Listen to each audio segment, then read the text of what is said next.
নমস্কার, পিঙ্কি রান্নাঘরে আপনাদের সবাইকে ওয়েলকাম। শুরু করছি আজকের রান্না। আজকের আমি করে দেখাবো এঁচোড়ের ডালনা, নিরামিষ একটি পদ যেটি খেতে সত্যি খুব ভালো লাগে। ভিডিওটি আরম্ভ করার আগে সবার কাছে একটাই রিকোয়েস্ট যে ভিডিওটি আপনারা সম্পূর্ণ দেখবেন, আর আমার চ্যানেলটিকে এখনও পর্যন্ত যারা সাবস্ক্রাইব করেননি সাবস্ক্রাইব করে আমাকে এগিয়ে যেতে সাহায্য করবেন। তো চলুন রান্নাটা আরম্ভ করি। আমি এখানে এঁচোড় ডুমো ডুমো করে কেটে নিয়েছি, আর নিয়েছি আলুগুলোও ডুমো ডুমো করে কেটে নিয়েছি। কড়াইতে তেল দিয়ে দিয়েছি, তেলটা একটু বেশি করে দিয়েছি। তেল গরম হয়ে গেছে, তাতে আমি কেটে রাখা এঁচোড়গুলো দিয়ে দিলাম। এঁচোড়টা আমি সেদ্ধ করে নিয়ে সম্পূর্ণ আমি তেলে ভালোভাবে ভেজে নেব। পরিমাণ মতো লবণ দিয়ে দিলাম, লবণটাকে ভালোভাবে মিশিয়ে নিয়ে ঢাকা চাপা দিয়ে আমি এঁচোড়টাকে ভালোভাবে ভেজে নেব।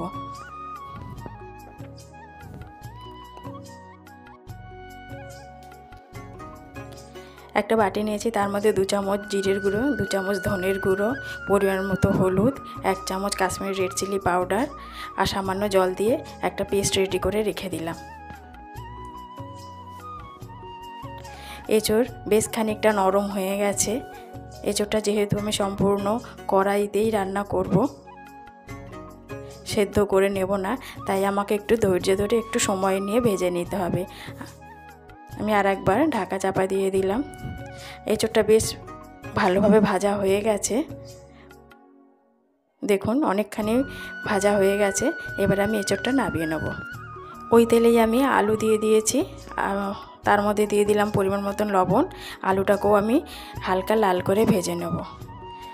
একটা মিক্সিং বোল নিয়েছি, তার মধ্যে আমি বড় সাইজের টমেটো একটা দিয়ে দিয়েছি, পরিমাণ মতো আদা দিয়ে দিলাম, পরিমাণ মতো কাঁচা লঙ্কা দিলাম, আর যে মশলা পেস্টটা রেডি করে রেখেছি সেটা দিয়ে বাটি ধোয়া জল দিয়ে একটা পেস্ট রেডি করে নেব।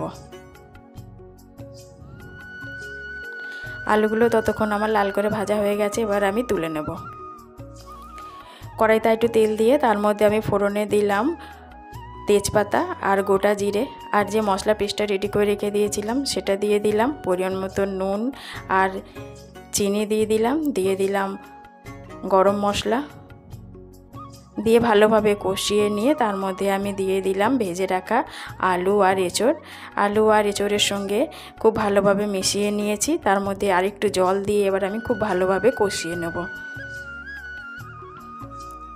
ভালোভাবে কষিয়ে নিয়েছি, সাইড দিয়ে তেল ছাড়তে শুরু করে দিয়েছে। এবার আমি পরিমাণ মতন জল দিয়ে ঢাকা চাপা দিয়ে আলু এঁচোড়টাকে সেদ্ধ হতে দেব।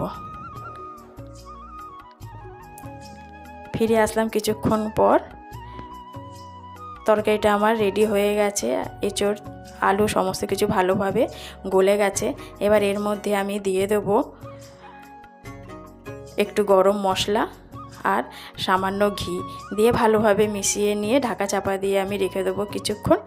তারপরে আমি আপনাদেরকে সার্ভ করে দেখাচ্ছি।